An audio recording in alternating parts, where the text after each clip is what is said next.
Now, continuing on from verse 18, we go to verse 19. Because that which is known about God is evident within them, for God made it evident to them. Okay, now we'll want to keep our pronouns straight first and foremost. The them here are these unrighteous people from verse 18, who suppress the truth of God's revelation by their own unrighteousness. Now this verse pretty much answers the question, why does unrighteousness warrant God's wrath? Well, Paul says here, because God's revelation is evident.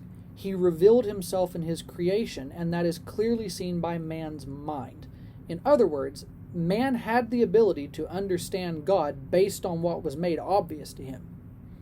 So the unrighteous cannot claim ignorance, and God's wrath is not unjust. That's the point here. This is the truth that unrighteous people seek to suppress. The very fact that they exist, that anything exists, is evidence that someone has put it there, and the denial of that someone warrants that someone's wrath.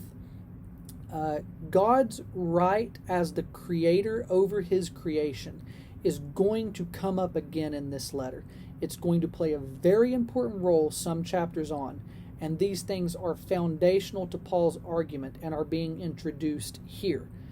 Now, it is fair to say that some of this material is difficult to think through. It might even be difficult to hear because we start seeing implications and we begin to have questions that are completely legitimate and fair.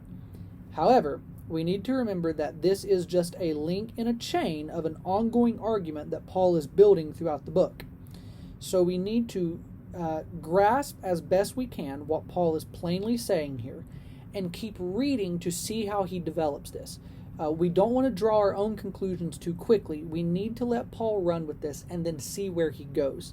The simple point is that unrighteous people go out of their way to suppress the truth of God's revelation of himself. This is not ignorance, it's much worse. This is rebellion. And we'll continue to see how Paul develops this in the next verse and the next video.